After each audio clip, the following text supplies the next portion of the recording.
Well, hey everybody, it's Friday, June 19th, and this is your Hope Update. I was on vacation. I think I mentioned that to you. I won't talk a lot about it. We got the chance to go away to the beach. And what I will say is, we're in the series Making Rainbows, and it was, I think, on our first full night there, there's kind of some rain clouds coming in, and it might have been my son who said, look, and looking out the sliding glass door over the ocean, there was this brilliant double rainbow that was forming in the sky. And so we all went out on the balcony and we were looking at it. And it felt just like this smile from God, a moment of affirmation, a wink, being that this is what we're talking about in our series here at Pathfinder. And really, it was not just that day at the beach. Over the last week or so, I've been seeing rainbows everywhere. The other day, I was in the shower, and just the way the light was falling through the shower, through the window, it was making a rainbow in the shower. I was out trying to turn on my sprinklers yesterday for the first time, and as I was adjusting the sprinklers out in the yard, there were rainbows that were in the yard, and I'm sure I've seen these all the time. I've never noticed them as much as I do now. And that's not to mention all the rainbows you see in culture right now this month, whether it's pride or diversity. There are rainbows everywhere. And for me, every time I see a rainbow, and this is why I love this series, every time I see a rainbow, I'm thinking about them in the way that God intended them, as God intended them, as a promise in the middle of dark times, as a testimony of His goodness in the middle of dark times. I was driven back to Isaiah 61, my favorite book of the Bible, Isaiah. But man, some gems here. Isaiah 61, he says, the Spirit of the Sovereign Lord is upon me because the Lord has anointed me to proclaim good news to the poor. These are words that Jesus actually later claimed for himself one day when he was teaching in a synagogue. He says, He has sent me to bind up the brokenhearted, and we know there's a lot of brokenheartedness in our world right now, to proclaim freedom for the captives and release from darkness for the prisoners, to proclaim the year of the Lord's favor and the day of vengeance from our God. Now, 2020 does not feel like the year of the Lord's favor, I think, for most of us, and yet, in accordance with God's promise, it can be. It is. And every time we see a rainbow, it's a reminder of, we look at it and we may see darkness, we may see like, what's going on, but God is proclaiming His favor over us. This is the year of His favor. He goes on and says, He will provide for all those who grieve in Zion, to bestow on them a crown of beauty instead of ashes, the oil of joy instead of mourning, and a garment of praise instead of a spirit of despair. There's this great reversal in Isaiah that says you may look around and you see despair and you see ashes and you see mourning, but God is doing something different.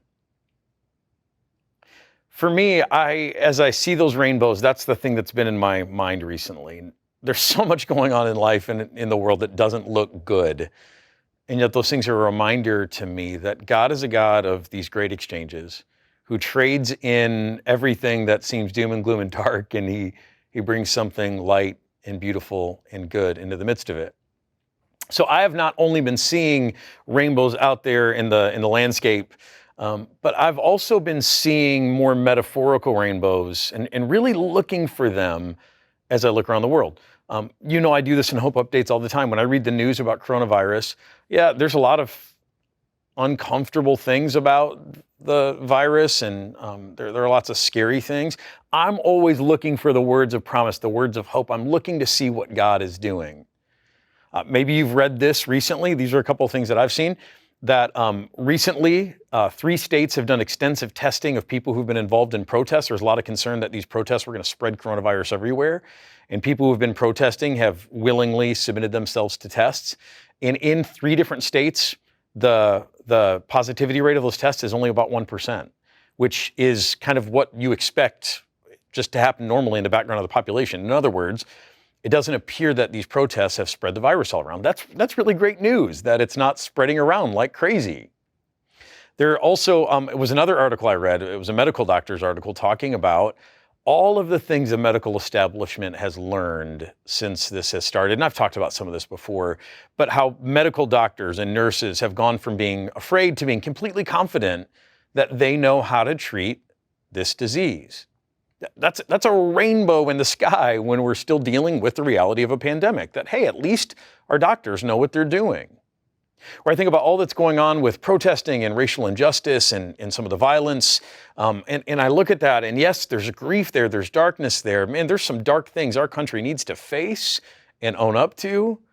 But I also look upon all of this with belief and hope. I've had great connections recently with some people I've lost touch with over the years, people of color I grew up with, and it's just driven me to them to want to reconnect. And I think about what God might be doing in our country through all this. I know He's doing good things because He's the God of Isaiah 61. He's the God who turns all of our ashes into beauty, and He exchanges our garment of despair for a garment of praise. He's a God of the rainbow. So for me, it's a great time just around the world to, as you got sprinklers in your lawn or whatever else, to see the sign of the rainbow, a reminder of God's promise that no matter how dark it looks, He's there and He's good and He's working out goodness. It's also just an important moment for us as we look around the world and we see lots of dark, hard things that we're dealing with as a world, to never lose hope, to never fall into despair, knowing that no matter what's going on, our God is fulfilling His promises and He will bring beauty from all of our ashes. That gives me hope. Should give you hope too. This weekend, before I sign off, this weekend we'll continue our series, Making Rainbows, in person and online. We'll also be celebrating communion this weekend, and I just want to remind you, if you are not comfortable coming on campus yet, that's okay. But if you live locally, we will be celebrating communion, drive-through communion, drive-up communion, for a half an hour window only on Sunday, 12:30 to 1. Just want to give you a heads up about that. Also want to give you a heads up that it's Father's Day. We've got some cool stuff going on social media, some chances for you to honor your dad, to remember him, or to even win him something. So make sure you go over to our social media outlets, our accounts, and participate in some of those things. It's a lot of fun, way to celebrate dads. So do that before the weekend hits. Until then, keep looking for those rainbows and know that God is at work. God bless.